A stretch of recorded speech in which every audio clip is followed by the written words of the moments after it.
Lisa Capalla. Welcome to Where's Wilmington, and today I'm calling this my Hidden Treasures of Wilmington show.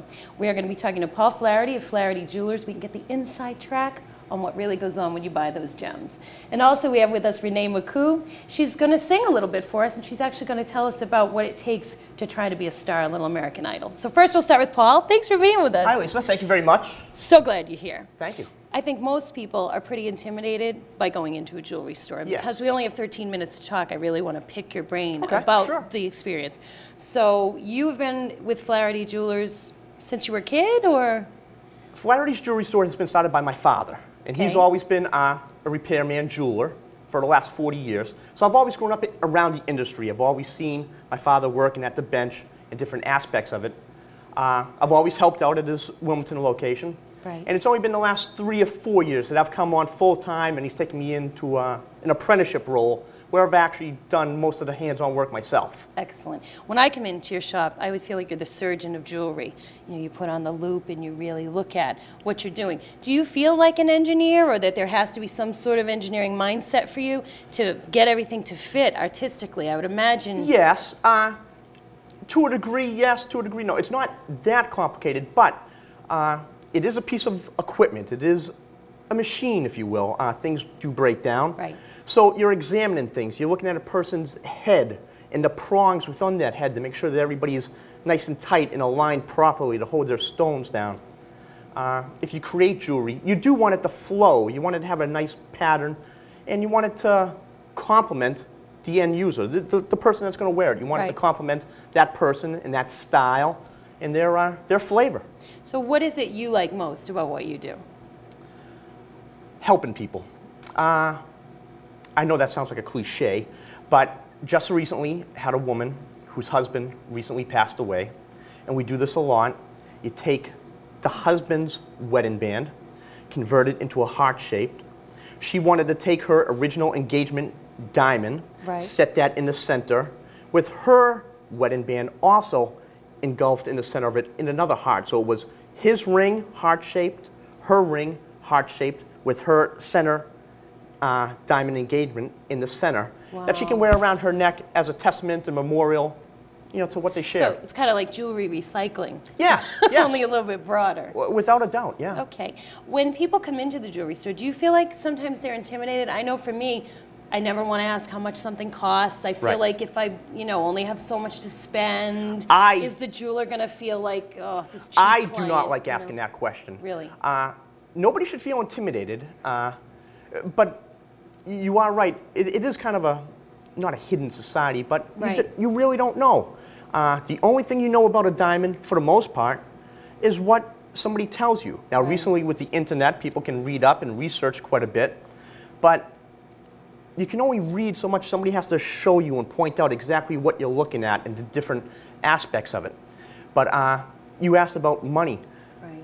Personally, I don't like to bring money up into it at all, because I think people think just the opposite. Well, if I tell them I'm trying to stay within this amount of budget, now everything gets tailored to that. And that shouldn't be the case. Okay. Let's find you something that you like, and then if it happens to be out of your budget, well, we can work and tailor it. But I don't want, you know, if you say that you're looking for a particular piece of jewelry, well, how much are you looking for? I'd like to spend $500. Oh, well, this just happens to be $500. I think it gives people a better relationship if you just leave that for the bottom. Okay. So you like an educated consumer? You don't mind if someone comes in and has researched the 4 C's, the clarity, the cut, the carat weight, and the color? Color, clarity, cut, carat, and then the 5th C. That's the cost. Right. Yes. Okay. What, you know, we see on the different things that we read that you should spend 2 months' salary on an engagement ring. I know. Do you really think that people have to go that crazy? No, no, no. Around this region of the area, things can get kind of out of whack. Massachusetts, very influential around this area. But realistically, when you give that someone the engagement ring, most of the times they're a young couple just starting off. Right. And, you know, it sounds kind of funny to say, but there's more important things out there than jewelry. You get Coming from a jeweler. Well, realistically, that's great that they need a home. That, so let's keep it realistic. And that figure of 2 months, I think that's out of whack. It's an estimate, but not necessarily what you have to go by. No, you can, as long as the person buying it is happy and the person receiving it is happy, you know, $5,000, $5, whatever, as long as you're happy. Excellent. That brings up an interesting point too about the difference between lab-created gems Yes. and natural gems. Am I using the right Yes. phraseology? Yes. Okay. What's the difference between, because I know the lab-created gems tend to be a little less expensive, Yes. but a little less clear maybe. Well, Or nowadays, tell me about that. Lab-created and natural. The lab-created gems, emeralds and sapphires and rubies, and now diamonds / moissanite, Right. will have the exact same properties as their natural counterpart. So without getting into physics and science, but if a emerald has so many parts of chromium in it, the lab created will have the exact same properties. Okay. But because it is man-made, and nowadays they have been able to pretty well perfect the science, they can make some beautiful stones, but they really don't have an actual face value to them because it's something that they can make. I see. While a natural gemstone that comes out of the earth, most of its money comes from its rare. It's due The to rarity of it. The rarity of it, Right. exactly. To find a perfect, flawless diamond of a D color, very, very rare. So if you can find it, that's what drives the price up. I see. As opposed to some scientist somewhere, if you will, creating it and oh, we need to increase production of 1 carat diamonds. Right. It takes away from the value of it. Okay, I understand. So that would be the value in the industry, but Yes. not necessarily the value to the consumer. No, not at Now, all. you said diamond / moissanite, and I'm Yes. glad you brought that up because I've seen advertisements about this moissanite stuff. What is it? It's more or less a brand name, like Kleenex. Okay. Kleenex is a brand name, but everybody thinks of a tissue as, just give me a Kleenex. Okay. And same thing with moissanite. It's more of a brand name for a synthetic, So it's man-made lab created diamond. too? Yes. It's just the Chanel of the lab created? Yes, exactly. Okay, so then should you know when you go into the jewelry store what stones you're looking for and if you want natural lab created, and does the jeweler have to tell you? Yes. You should always be told if it is a lab created, or for that matter, if it's a natural and it has been enhanced. A lot of natural gemstones, tanzanite. Tanzanite is a very, very popular stone since the mid-90s. Very blueberry-ish in color. Right. But tanzanite in its natural form is a brown stone. As it comes, and it's coming from Tanzania, Africa, it's a brown stone. And over the years, they developed a cooking process where they heat the stone, and that's where it turns into its vibrant purple, blue, velvet, the blueberry color that everybody associates it with. Very Right. much like your flowers here. Right. And that's what everybody loves. But it has been enhanced or altered a little bit from its natural state. But it is a natural stone. All So these that's things tricky. must, yes, all these things must be disclosed to you, if for everybody's benefit. Right. Now, do you get some kind of certificate that tells you the history and all of the stuff you'd want to know about your stone? There are certified stones and there are non-certified stones. One is no better than the other, but diamonds per se. Most common is certified or uncertified diamonds. If you come in looking at a diamond, what do I know about this stone? The only thing you know about the stone is what I tell you. Right. I'll tell you the weight. I'll tell you the clarity. I'll tell you the color. But if you're feeling uneasy with Paul Flaherty, well, how do I really know? You have nothing else to back it on. Right. Now, a certified stone is certified. There's quite a few different agencies out there that do it, but a couple of the big ones, one of the largest ones is what they call GIA, the Gemological Institute Right. of America. They are the gospel. Now, because a stone is certified does not make it a better stone, because they will certify anything, and they will say, well, this really isn't the best of diamonds, but here's what it is. And that just Okay. gives you, the consumer, a peace of mind. Well, Paul said it was, a F in color. And also GIA, I have their paperwork, so I can Okay. feel at peace. So then as a consumer, could I get something GIA certified myself? Yes. Oh, so it doesn't have to come with it? No, Like no. papers, like a No, dog? no, you can, great-great-grandma's ring that was given, throughout the family for the last 100 years. You can take that out of its mountain. You can mail it off to GIA Labs. They will weigh it. They'll do a clarity map of it. They'll do a color enhancement of it. And they will give you the proper paperwork on exactly what grandma's diamond was. Excellent. And that probably is good for insurance reasons Yes. and for praising when you're taking your jewelry Yes. around, like if it was an estate sale or something like Without that. a doubt. Okay. What do we see coming up in the future that people are asking for? I know there's been a big shift from white gold to platinum, I would Yes. say in the past 5 to 10 years. I Yes. don't know. White. I've noticed it. So what's going on in the jewelry world that we're going to see? White has been very hot as of recently, and white being platinum or white gold or even sterling silver. But white has been, it's a generational thing, and things come in trends. Right. But right now the trend is white. Because like when we were coming up, I think gold. Yes. Everybody wore gold. In the early 80s, know. it was the Mr. T starter Right, kit, right. a million charms around a girl's neck, Right. all kinds of charms and chains. Everything was yellow. Right. But, styles change, and So right now how it's do white. you decide what you carry in your cases, just as an aside? I try to carry what people are asking for. In Wilmington, Wilmington has, a set of demographics. We try to work very closely with them. I mean, I don't carry the merchandise that they carry in, Rodero Drive. Right. This is Wilmington. Right. So we tend to what the East Coast likes. So and if I want the Hope Diamond, you can order it for me, but you might not have it in stock. Exactly, most definitely. Excellent. Sure. What would you like the folks to know, either about the industry or about you in Wilmington? You guys have been there 40 years. So what do you really want the folks that are watching today to know before we close? Well, there's a saying, if you don't know jewelry, you should know your jeweler.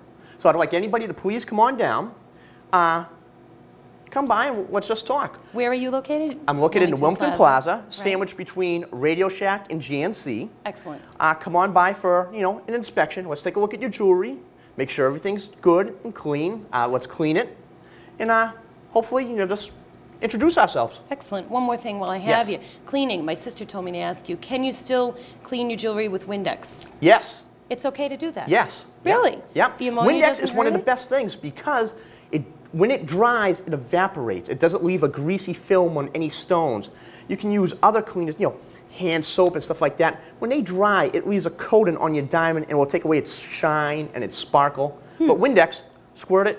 When it evaporates, it's no film, no residue. Amazing. Even opals, which are pretty Yeah. sensitive stones? Now, opals and emeralds are very soft, very porous stone. And if you have that piece of jewelry, every now and then, take a drop of mineral oil or baby oil and just coat it on the stone. It will actually soak into the stone, and it will give it more life and more fire and keep it from being so dry and brittle. Who knew? There's a lot of different Simple tricks out Windex. there.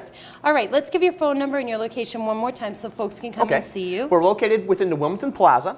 That's, like I said, between Radio Shack and GNC. Okay. And our phone number is 978-657-8338. Excellent. Thank you so Well, much thank for you very being much, with Lisa. us. Thank you. Stay with us for more of Where's Wilmington. I'm Lisa Capala. Next up is Renee Marcou. We're going to continue our Hidden Treasures of Wilmington series here on Where's Wilmington. So stay right there. We'll be back with more.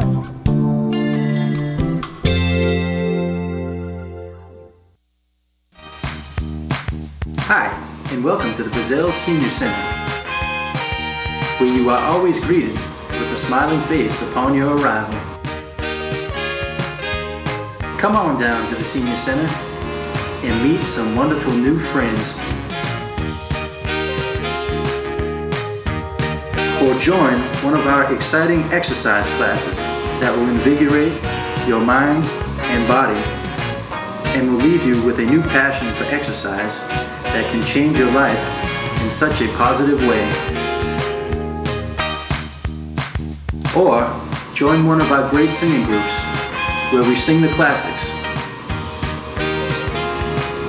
The Brazil Senior Center. Come on down and discover it all.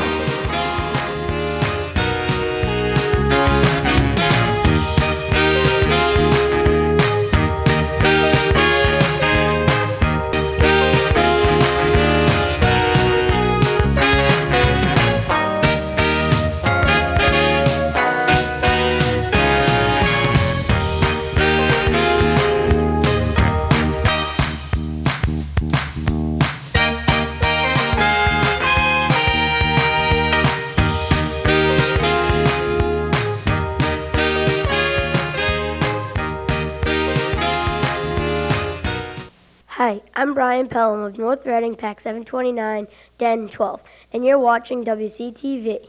Wilmington Community Television.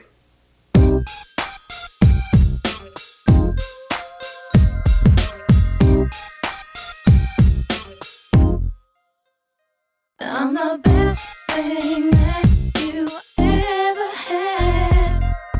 I had my eye on him once I realized that he wasn't like all the other guys. He took me places I'd never been before. Held my hand and brought me to my door. I'm the best thing that you ever had. The very best thing that you ever had. Treated you kind. Hi, welcome back to Where's Wilmington. What you just saw was the lovely and talented Renee Marcou, who I have sitting with me here today. So Renee, tell me a little bit about this CD, because obviously we saw your website and we saw what you do. So you've actually put out your own CD. Yes, I started recording it back in November of 2005. And as of right now, I have 4 singles out, so that's on my album right now. Excellent. Yes. So. What made you decide to make your own CD? That's a pretty big dream. Well, I've always dreamed of doing that ever since I was younger, but you're so much older now. Yeah. When did you start your singing career actually performing? When I was about 15. Wow. 15 years old, yeah. Now, how did you know this is what you really wanted to do? Ever since I was younger, I would always make up routines with my girlfriends and always sing around the house. So I like to do that, and ever since I knew I had a voice and I could use my voice as a career, that's when I started pursuing it seriously. Okay, so the obvious question, no American Idol for you? No. Not your thing? Not my thing, yes. I think that's perfectly okay. It's something for everybody. Yeah. So what are you doing instead to promote yourself? Well, I'm doing shows around Boston and New York and stuff around New England for right now, and doing a lot of promotion and stuff like that. So I've been meeting with a few labels, so trying to get signed. So it's really exciting. Is it tough? Yeah, it is, and it's hard work, but I love every step of it. Excellent. Now, these 4 songs that are on here, did you write them yourself? I did. I wrote the lyrics I myself. want to talk to you about that. Sure. How do you take an idea from something that happens to you and make it into a song? How do you personally do it? Well, I call it a laundry list, and I write down all ideas of what I'm thinking that I want the song to be. I create the mood of it, and then the subject, and then come up with the hook. And then once I think of all my ideas, I start to write the lyrics out in format. So the hook, for those of you who don't know, I saw this in Hustle and Flow. Oh, yeah. The hook is the main part of the song, like a refrain that you create that kind of hooks the listener in, and it's your backbeat to the song. Exactly. Okay. Now, what type of music would you say your style is? I kind of call it a techno fusion mix myself, but what do you consider it? Well, I would consider it pop R&B for right now. It's what you hear on the radio a lot. But eventually I want to broaden it and do like jazz and soul and country. And whatever they want you to sing, you'll sing. I love singing everything. So. Now, how important do you think it is as an artist that you pick the material you're going to sing? There's a new show on, Making of a Rockstar Supernova, and they're talking about the importance of picking your song. And I sing too, certainly not to the degree that this young lady does. But I find if the song doesn't move me, it's harder for me to sing it. Do you find that to Absolutely. be true? If you don't feel the song, if you don't feel the emotions, then it's not going to come out the way you want it to sound. So that must be why it's easier to sing your own material. Exactly. Because you obviously feel something when you do it. Right. And that brings us to the point in the show where I'd like to show you a little bit of Renee's work. So we're going to have Bill, our engineer, director guy, run that clip for us so we can look at what you did. Now, this was to set this up at Blaine.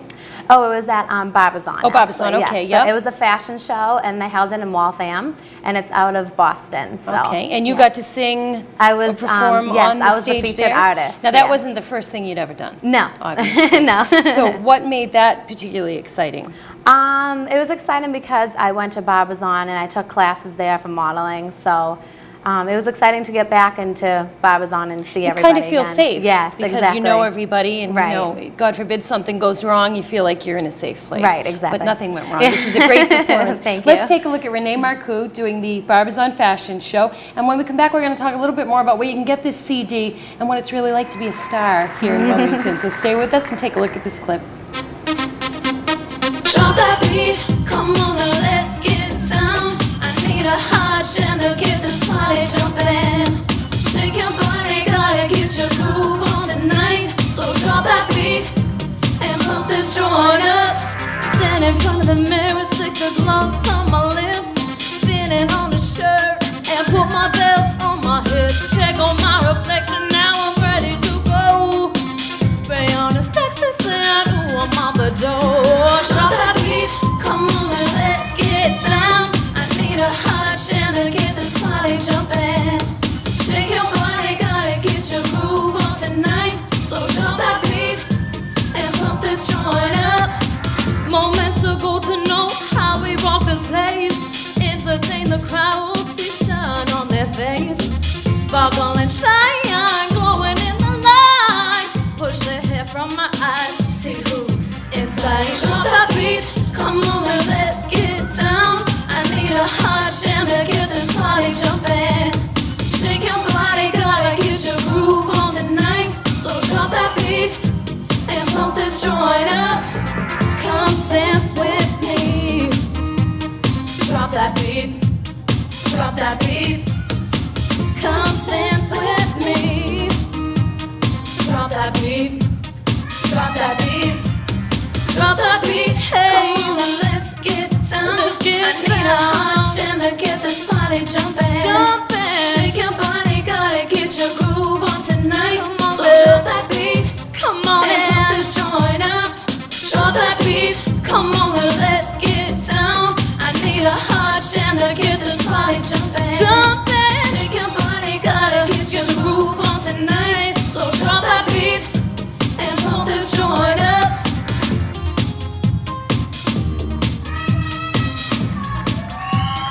Thank you.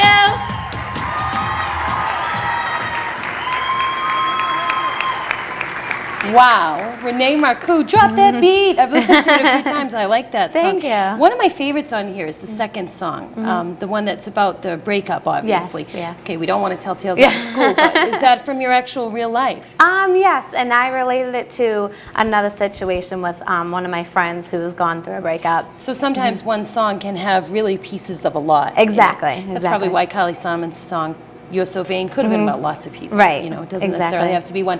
Now, I know you've got a lot of shows coming up. And some of them are going to be before this program actually airs. But if we want to see you live and in person, how do we do that? How do we find out where you're going to be? Well, you can check on my website. It always has updated shows that are coming up. And Which is yes. the website address is? Oh, it's www.reneemarcou.com. All right, and we're spelling your last name? M-A-R-C-O-U. Okay, Yes. excellent. Tell me how you decide what goes on the website, because that's a big process too, deciding what fits and what doesn't. Well, definitely photos. You definitely need photos. I did a few photo shoots, so I went through all the photos I wanted to be on the website. Right. So then I picked those out, and my producer put them on the website for me. Then you have to pick out the songs you want on, which I only have my first 2 singles on it now. It will be updated soon to put on my other ones. Okay. And then you want to have a bio telling the audience what you're doing and what it is about yourself that makes you so passionate about music. Who do you feel really has supported you the most to get this done? Wow, that's a good question. Honestly, a lot of people have been supporting me. My mother has been pushing me 100%. Excellent. Yeah. And probably your own self too. Oh, exactly. Because yeah. you know you can have all the support in the world, but without the drive, Right. yourself. Right, exactly. And that's for everything too. If you want something to happen, then you'll make it happen. No one else can stop you. What do you think you've learned the most about yourself in the last year doing music? I really have learned that it's really creative and it's fun if you make it fun. So Right. yeah. Because there are downsides to every job. Right. I'm sure, you know, returning the phone calls and getting the rejection letters and having people tell you should do this, you shouldn't do that. What about criticism too? I'm sure you've gotten people who maybe didn't particularly like your style or it didn't fit for them. How do you deal with that? Well, I just take it as you know, some support that they've given me. I try to change it and make it in a good way instead of something like they're critiquing me and trying to put me down. I'll take it and I'll use it and put it towards my next Well, I would project. think too, it's also not you personally. They're talking right. about the music, not necessarily you. Right. And I suppose everyone has an opinion. Exactly. If they don't like it, well, they can switch the channel. Right, right. Anything you'd like folks to know or anything you want to say to the public that's watching us today? Get out and buy the CD. Support local Wilmington Yes, talent. Anything that. else you'd like them to know? I just like to tell everybody to follow their dream, and Excellent. yeah, it's if you have so much passion about something, I totally say go for it. If you love what you're doing, then you do it. You know. And for you, that's singing. For somebody else, exactly. it might be, who It knows? might be, yeah, Cleaning fish anything. tanks. Could Exactly. be anything, but Right. as long as you have your dream and you follow it. Yes. Excellent, Renee. Yes. I can't wait to see Thank you go to you. the top. Thank you so much for being with us. Thank you for having me. Oh, you're welcome. Anytime. So we're going to get your CD. Yes. We're going to watch your website to see where you're going to be. Right. And someday, who knows? You could Yeah. say you saw her here first on Where's Wilmington. Just want to thank you for watching, and just reminding you that the next time somebody asks you Where's Wilmington, you can say it's here and here on WCTV. I'm Lisa Capalla, and thanks so much for watching.